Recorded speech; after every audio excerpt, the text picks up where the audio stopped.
Dans la nuit du 24 au 25 août, le village de Difita, près de la frontière avec le Burkina Faso, a subi une attaque d'hommes armés non identifiés. Selon une note de l'état-major, le bilan fait état de 4 paysans tués, un disparu, une femme grièvement brûlée, ainsi que plusieurs cases et du bétail incendié. Les assaillants se sont repliés avant l'arrivée des forces déployées. De sécurisation. Ces armes ici présentées ne sont qu'un échantillon du matériel saisi des mains des terroristes. Une victoire que les chefs d'état-major des forces armées du Burkina et de Côte d'Ivoire ont tenu à saluer de vive voix ici à Kafolo, en territoire ivoirien. Cette opération conjointe nous aura permis de lever des doutes. Et au regard des résultats obtenus, nous pensons que cette zone pourra être stabilisée de façon durable. C'était un devoir pour nous de nous coordonner avec nos frères des forces armées du Burkina Faso pour sécuriser cette région. Si on n'avait pas mené ces opérations, il fallait mener ces opérations-là. Parce que le simple fait que nos deux troupes se soient réunies pour mener cette opération, ça a eu des résultats. Vous voyez, quand vous menez seul une opération, eh bien, comme eux, ils n'ont pas de frontières, ils traversent et vous ne pouvez pas poursuivre puisqu'il y a la frontière. Mais ici, les deux armées se sont rassemblées. On a essayé de monter l'opération et vous voyez qu'il n'y a plus de possibilité de s'échapper. Et c'est ça qui nous a permis d'avoir des résultats tangibles. Komoé 2020, tel est le nom de l'opération de lutte antiterroriste conjointement menée par les forces armées ivoiriennes et burkinabè dans le nord du pays. Une opération de sécurisation de la bande frontalière qui vise à endiguer dans la zone les trafics illicites, les braquages à main armée, mais surtout l'action des groupes armés terroristes à l'étape embryonnaire. La coordination des actions pour aseptiser cette zone en la sécurisant totalement s'avère plus que nécessaire. Au PC tactique à Kafolopak, un point de situation est fait sous la supervision du général de corps d'armée Lassina Doumbia, chef d'état-major général des armées. Côté ivoirien, il s'agit au plus vite de regardez les terreaux, ils sont en train de faire la réunion. Regardez comment ils sont armés. Oui, regardez. Là, le personne qui va faire ça, c'est le chef de l'opération terreau. Il attend de les encourager et puis avant de donner, c'est quel endroit il doit aller attaquer. Là, ça passe dans le champ. Vous savez, les infos qu'on vous donne, c'est info, c'est il y a des défenses et de sécurité. Les terreaux, si c'est dans le sol malien, ils vont être ciblés par les drones maliens. Du coup, ils sont obligés, lorsque Mali il attaque, il va aller se refuser à la direction. Du coup, c'est là-bas qu'il va se regrouper pour organiser une nouvelle offensive. C'est ce qu'il va faire de vous. Ils sont en train de parler, c'est organisé. C'est ça qu'ils a dit parce qu'ils sont complètement dispersés par l'armée malienne. Vous savez, c'est trop triste. Quand je vois certains pédérants qui sont trop complices, c'est que c'est pas ici. Ici, il y a beaucoup de présidents africains. Combien qui a quitté ou Mogola Djala? Combien qui a quitté là-bas pour aller à Ivosep là? Qui est dedans? On parle où dedans, les infos? Maintenant, combien là, qui est dedans? Alerte sécurité urgente, frontière Burkina-Côte d'Ivoire. Samedi 15 novembre, 5 bandits armés de AK-47 ont attaqué à 13 km des frontières, c'est-à-dire à 15 km de la frontière. Ils ont braqué 2 agents des eaux et forêts, braqué un douanier et volé son arme. Ils ont volé un véhicule d'entreprise. Ils ont aussi dépouillé des passagers. Ensuite, ils ont tiré en l'air et ils se sont dirigés. Ils ont pris la fuite vers Bayana. Zone où ça s'est passé, Carrefour d'Andedoué, axe Bouna-Doropo. Évitez de rouler seul sur... Voilà qui soulève bien des questions. Il y a quelques jours à la frontière burkinabé-ivoirienne, un incident s'est produit avec une tentative d'infiltration de terroristes. Après avoir été pris pour cible, les soldats de l'armée burkinabé ont décidé de ne pas riposter afin d'éviter de cacher par inadvertance des positions de l'armée ivoirienne. Par la suite, les burkinabés non identifiés qui se promenaient tranquillement sur le territoire de l'île voisin. Certaines démonstrations se font hors caméra, tout comme d'autres équipements de J'ai dit que tu as fini de vendre tes parfums à 2 balles. Correspondant à des besoins maintenant, là, tu es arrivé sur le Burkina. Sous la base franchement, il faudrait arrêter ça. Parce que déjà, tu peux mettre 2 pays en guerre. Sérieusement, tu peux mettre 2 pays en guerre. Déjà, le communiqué de l'État n'a pas mentionné que c'est le Burkina qui a attaqué quelqu'un. Voici le communiqué qui est là. C'est pas mentionné là. Maintenant, dans quel couteau? Côte d'Ivoire, Burkina, violente attaque. Mais où en est-on avec cette fameuse attaque dont vos communicants criaient sur les toits que les VDP du Burkina avaient éliminé des Ivoiriens, incendié des maisons, pillé du bétail et même embarqué des individus dans un hélicoptère en pleine nuit? On se croirait dans un film de science-fiction. Depuis 3 semaines, c'est silence total. Qu'est-ce qui se passe? Pas un seul communiqué pour dire qui a fait ce coup. Mais pour une enquête sur une attaque aussi grave, 4 morts, 1 disparu, des maisons brûlées, des kidnappings, du bétail volé, l'absence de communication officielle soulève des questions sur les accusations de vos communicants et sur leur crédibilité en termes d'information. Si c'était vraiment le Burkina, si c'était vraiment le capitaine Ibrahim Traoré, je pense que le gouvernement ivoirien aurait déjà bondi pour les accuser. On n'aurait pas attendu 3 semaines. Mais jusqu'à présent, silence total. Certains ont voulu pointer du doigt Ibrahim Traoré, l'accuser d'avoir orchestré cette opération sanglante. Mais 1 mois après... Des tirs en provenance du Burkina ont été entendus par les populations villageoises de Handa qui ont pris peur, et vous le savez bien, compte tenu de la proximité avec la frontière. Et rapidement, estimant que ces tirs représentaient une menace potentielle, les forces de défense et de sécurité ivoiriennes ont donc procédé à des tirs de semonces dans un objectif strictement dissuasif. La présence d'un détachement facile a permis donc de rassurer les villageois. La riposte ivoirienne a visé uniquement à prévenir et non à engager un conflit transfrontalier. En effet, dès les cours de semonces donc défensifs, les tirs venant du Burkina ont cessé, ce qui semble indiquer que l'alerte a été suffisante pour stopper l'action ennemie. Messieurs, à ce stade, 2 hypothèses prévalent. Donc, soit un affrontement se déroulait en territoire burkinabé, proche de la régime d'Ibrahim Traoré et ses VDP. Je le dis et je l'assume. Regardez-moi un faux type là, connerie nationale indigne de sa personne là, faux pasteur là, que c'est le régime d'Ibrahim Traoré et les VDP qui sont les groupes terroristes qui attaquent la Côte d'Ivoire. Espèce de Kodjougou. Toi, tu sors d'où? Qui t'a envoyé? Mais ça va pas chez toi. Et que le gars, tout ça pour Alassane. Il a tellement fait du sale qu'il sait que si Alassane tombe là, c'est fini pour lui. Wallah, il a Yoroman. Il sait. Si Alassane tombe. Attaque terroriste dans le nord de la Côte d'Ivoire, les Ivoiriens. Réveillez-vous. Ils disent que la Côte d'Ivoire a été attaquée par des individus armés non identifiés venant du Burkina Faso. Mais qui sont réellement ces fameux individus non identifiés? Personne ne les a vus clairement. Aucun groupe terror n'a revendiqué l'attaque. Je sais une chose dans le langage officiel. Non identifié veut souvent dire on ne veut pas révéler qui a fait ça. Ou pire encore, c'est nous qui avons orchestré l'opération pour créer un prétexte. Je dis ça, je dis rien. La Côte d'Ivoire n'avait pas connu d'attaque meurtrière depuis... Quel groupe terroriste a commis l'attaque terroriste à Difata en Côte d'Ivoire? Famille, je vais te dire le nom de ce groupe-là. Voilà ce qui se passe à la frontière. Nous, on est là, on observe. Parce que tous les preuves que l'incident à la frontière, la Côte d'Ivoire ravitaille des terreaux, c'est une réalité. Quand on voit ce qui se passe à la frontière, nous, on est là, on observe. Parce que tous les preuves que nous, on a vu actuellement, l'incident, c'est notre territoire qui s'est touché. Ce sont nos populations qui sont en train de montrer comment les maisons ici incendiées à cause de les tirs, tout cela. La Côte d'Ivoire ravitaille les territoires. Pendant que l'hélicoptère était... Côte d'Ivoire, donc les 6 Ivoiriens enlevés auraient par hasard marché jusqu'à Moussokantou. Je rappelle que la ligne noire, c'est bien la frontière qui sépare les 2 pays, Côte d'Ivoire-Burkina. Donc ils auraient parcouru tous ces kilomètres. Et depuis Tougbo, à une telle distance, des témoins auraient vu un hélicoptère les embarquer de force vers Ouagadougou. Sérieusement. Mais comment auraient-ils traversé tout ça en quelques minutes ou heures, sans eau, sans repos et surtout sans guide? Maintenant, parlons de l'attaque. On nous dit qu'ils ont volé du bétail à 2 km de la frontière en pleine nuit après avoir attaqué un village sans que personne n'intervienne. Soyons sérieux.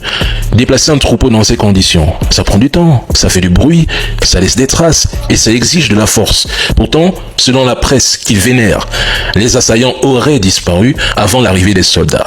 Donc, à moins que ce soit des habitués du terrain qui connaissent la zone et savent marcher de nuit, comment un VDP aurait pu guider un troupeau dans l'obscurité sous la pression d'une attaque sans qu'il ne se fasse arrêter ou filmer par les habitants?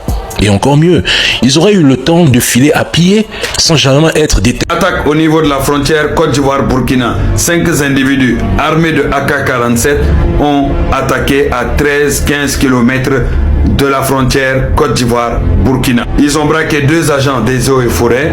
Ensuite, ils ont volé un véhicule d'entreprise. Ils ont dépouillé des voyageurs qui, eux, passaient à ce niveau-là. Un passager a été tabassé. Ensuite, ils ont fait des tirs en l'air pour... Salut la famille, l'heure est très grave en ce moment. Entre la Côte d'Ivoire et le Burkina Faso, il y a des terreaux qui sont entrés en action. Des terreaux qui attaquent au nord de la Côte d'Ivoire, aux frontières Burkina et Côte d'Ivoire. Rappelons bien la Côte d'Ivoire qui accuse les Burkina d'être sur le coup. La famille, restez jusqu'à la fin de la vidéo et dites-moi ce que vous pensez de cette situation. Un drapeau étranger flotte au-dessus d'un village ivoirien. Personne n'ose le décrocher. Ce n'est pas une rumeur, ce n'est pas une fake news. C'est la réalité, filmée sur place, à quelques mètres de la ligne qui sépare la Côte d'Ivoire du Burkina Faso. Et ce que vous allez découvrir dans cette vidéo va vous montrer un pays au bord du gouffre, pris en étau entre 2 menaces qui avancent en silence. D'un côté, des groupes djihadistes qui rôdent dans l'ombre depuis des années. De l'autre, des milices armées venues d'un pays voisin, censées combattre le terrorisme, mais qui finissent par semer la peur chez ceux qu'elles prétendent protéger. Entre les deux, des villages entiers, des familles, des enfants, qui ne savent plus qui craindre le plus. Pendant plusieurs heures, une équipe a pu suivre une unité des forces spéciales ivoiriennes le long de cette frontière nord, à une condition stricte, ne jamais montrer le visage des soldats, ne jamais révéler leur position exacte. Une prudence qui en dit long sur la tension réelle qui règne dans cette zone que la plupart des Ivoiriens ne verront jamais. La mission de cette unité, empêcher toute infiltration de groupes armés sur le territoire. Un travail de fourmi mené village après village, hameau après hameau, dans une région immense, poreuse, presque impossible à sceller totalement. Les militaires multiplient les patrouilles, installent des postes avancés, tentent de rassurer une population qui se sent abandonnée, livrée à elle-même depuis trop longtemps. Et cette inquiétude n'a rien d'exagéré. Dans certains villages visités, les habitants racontent une scène glaçante. Des hommes armés ont encerclé une mosquée pendant la prière pour intimider la population. Sans la présence des militaires dans la zone, certains affirment qu'ils auraient simplement été contraints de fuir, tout abandonner et rejoindre la grande ville la plus proche pour survivre. Mais la menace djihadiste n'est qu'une partie du problème. Il existe une seconde force, plus discrète dans les médias, mais tout aussi redoutée sur le terrain. Les VDP, les volontaires pour la défense de la patrie, une milice paramilitaire burkinabé créée à l'origine pour lutter contre les groupes terroristes chez elle. Sauf qu'aujourd'hui, ces hommes armés multiplient les incursions en territoire ivoirien, parfois sans aucune retenue. Et ce que vous allez voir ensuite est presque inimaginable pour un pays souverain. Dans un village frontalier, ces miliciens sont parvenus, il y a quelques mois, à hisser le drapeau du Burkina Faso, en plein territoire ivoirien. Une provocation directe, un signal fort envoyé aux autorités d'Abidjan qui peinent à reprendre totalement le contrôle de cette zone. Pour certains habitants, la situation est sans appel. Ces hommes armés veulent que les villages frontaliers deviennent purement et simplement burkinabés. Une revendication choquante, mais qui trouve, dans certains cas, un écho favorable auprès d'une partie de la population locale. La raison est simple et brutale à la fois.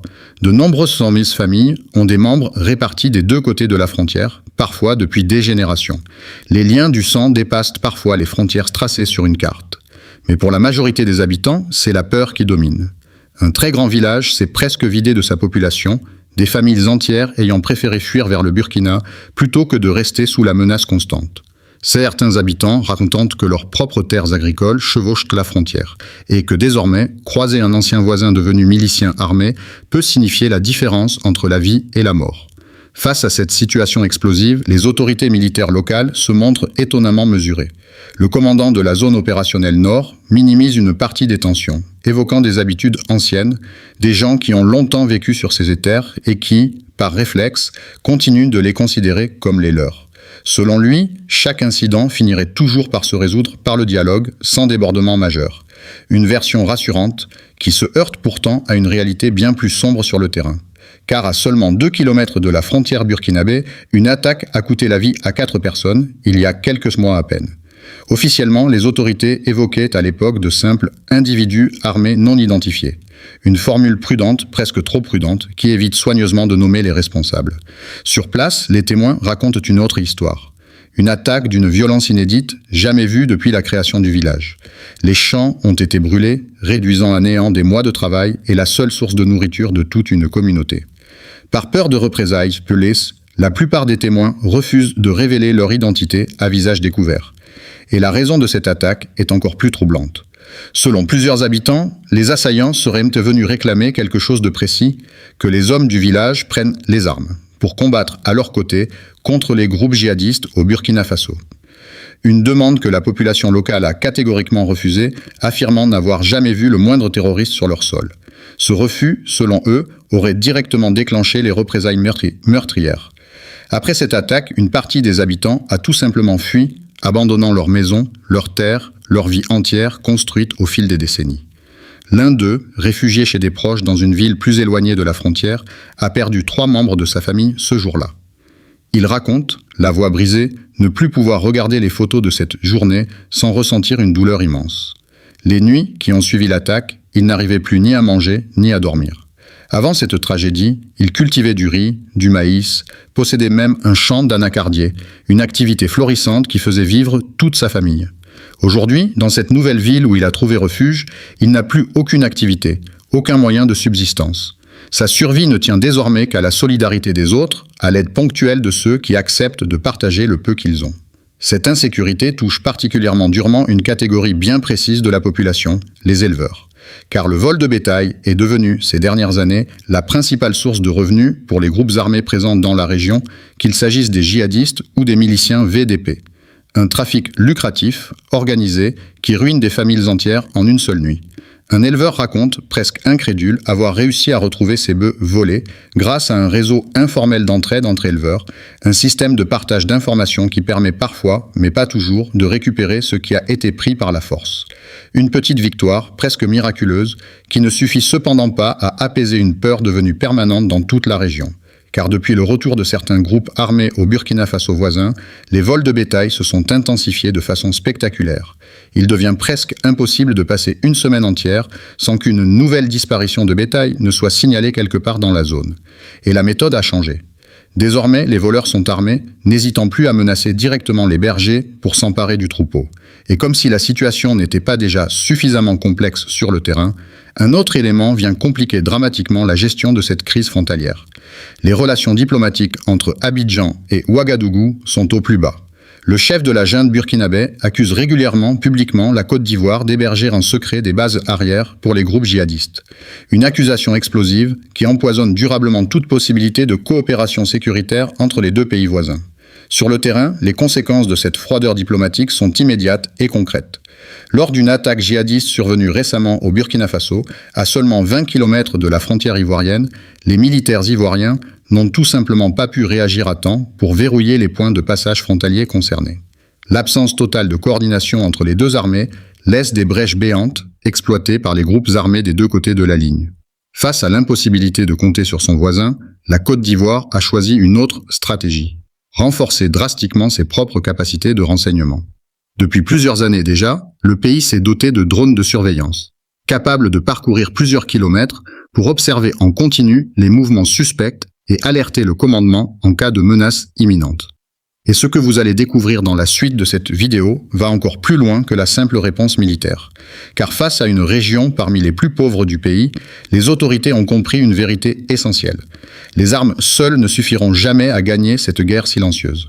Restez bien jusqu'à la fin, parce que la suite de cette histoire va vous révéler comment des dizaines de milliers de réfugiés survivent aujourd'hui dans l'ombre de cette crise, et jusqu'où la solidarité ivoirienne est prête à aller pour éviter le pire.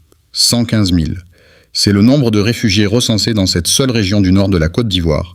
Des hommes, des femmes et des enfants qui ont fui le Burkina Faso et le Mali pour échapper à l'horreur. Et ce chiffre, déjà vertigineux, ne cesse d'augmenter alors même que l'aide internationale, elle, s'effondre. Pour comprendre l'ampleur du désastre humain qui se joue loin des caméras, il faut se rendre dans cette ville frontalière où le centre social local ne désemplit jamais. Chaque jour, de nouvelles familles arrivent, démunies de tout. Une femme raconte que la nourriture qu'on lui a donnée touche déjà à sa faim et qu'elle a désormais besoin d'argent simplement pour payer son loyer. Une urgence parmi tant d'autres, gérée tant bien que mal par des travailleurs sociaux débordés. Ces équipes sont là et tentent chaque jour d'apporter des réponses concrètes, non seulement aux populations locales déjà fragilisées, mais surtout à cette vague continue de réfugiés qui arrivent sans rien. Et le problème, c'est que l'aide humanitaire internationale, censée soutenir ces structures, s'est considérablement réduite ces derniers mois, laissant le centre social local comme dernier recours pour des milliers de personnes désespérées. Et les conséquences de cette pauvreté grandissante ne s'arrêtent quand même pas à la simple précarité matérielle. Car, selon plusieurs travailleurs sociaux sur place, cette misère devient un terreau particulièrement fertile pour le recrutement. Des jeunes désœuvrés, sans avenir, sans perspective, deviennent des cibles privilégiées pour les groupes armés qui cherchent justement à semer le désordre dans la région. Officiellement, la Côte d'Ivoire a mis en place 2 camps destinés à accueillir les demandeurs d'asile. Mais la réalité du terrain dépasse largement toutes les prévisions. La capacité de ces structures est aujourd'hui largement saturée, dépassée de loin par l'afflux constant de nouveaux arrivants. Résultat, la grande majorité des réfugiés se retrouvent hébergés directement chez l'habitant, dans des familles ivoiriennes qui ouvrent leurs portes par solidarité. L'un de ces réfugiés raconte son histoire avec une simplicité bouleversante. Une attaque a frappé sa maison, il a tout quitté du jour au lendemain, traversant la frontière pour se réfugier en Côte d'Ivoire. Depuis son arrivée, il ne fait que demander de l'aide, chercher un travail pour subvenir aux besoins de sa famille, une terre à cultiver. Mais pour l'instant, rien. Aucune réponse concrète à ces demandes répétées. Et puis, il y a ces histoires de solidarité presque incroyables, qui méritent d'être connues. Un chef de communauté locale a hébergé, dans sa propre maison, plus de 3000 personnes depuis le début de cette crise en 2021. 3000 personnes. Un chiffre qui donne le vertige, qui dépasse l'entendement pour une seule famille d'accueil.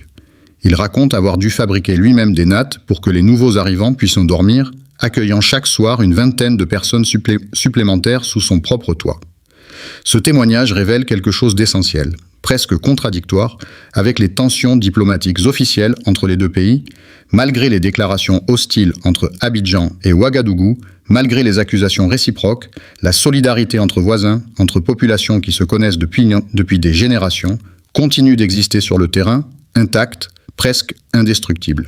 Un signal fort est d'ailleurs venu confirmer cette réalité humaine. À la fin de l'année 2025, les autorités ivoiriennes ont accordé le statut officiel de réfugié à près de 90% des demandeurs d'asile enregistrés, et ce, en l'espace de quelques semaines seulement. Une décision symbolique forte qui change radicalement le statut juridique de dizaines de milliers de personnes. Pourquoi cette accélération soudaine ? Les autorités espèrent, à travers ce geste fort, débloquer de nouvelles aides internationales, alors même que celles-ci n'ont jamais été aussi faibles depuis le début de la crise. Un pari risqué, presque désespéré, qui illustre à quel point la situation humanitaire dans cette région est devenue critique. Mais revenons un instant sur le terrain militaire, car la stratégie ivoirienne face à cette double menace ne se limite pas à la seule réponse sécuritaire. Dans un village situé à quelques kilomètres seulement de la frontière burkinabé, l'armée a choisi d'inaugurer, en grande pompe, un centre de santé flambant neuf. Une première historique pour les forces armées ivoiriennes qui espèrent ainsi tisser des liens plus solides avec une population trop longtemps livrée à elle-même. Le message délivré aux habitants lors de cette inauguration est limpide. Vivre sur cette bande frontalière, particulièrement exposée à la menace terroriste, ne devrait pas signifier être abandonné par l'État.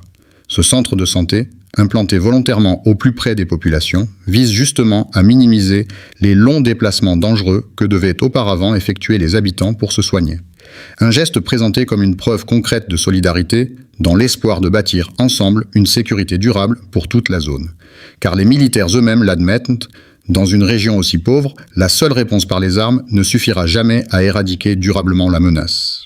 Sans développement économique, sans accès aux soins, sans perspective pour la jeunesse locale, le cycle de violence, de pauvreté et de recrutement risque tout simplement de se perpétuer indéfiniment, année après année. Alors, où en est aujourd'hui cette région frontalière coincée entre 2 feux ? D'un côté, des groupes djihadistes toujours actifs dans la sous-région, prêts à frapper à la moindre opportunité. De l'autre, des milices VDP qui continuent leurs incursions, leurs vols de bétail, parfois leurs représailles meurtrières contre des villages qui refusent de prendre les armes à leur côté. Entre les deux, des dizaines de milliers de civils, ivoiriens comme réfugiés burkinabés et maliens, qui tentent simplement de survivre jour après jour.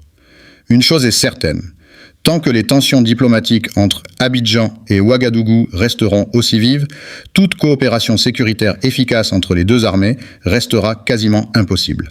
Et c'est précisément cette fracture politique qui, sur le terrain, continue de coûter des vies, de détruire des récoltes, de vider des villages entiers de leurs habitants. Cette histoire, vous venez de la découvrir dans toute sa complexité.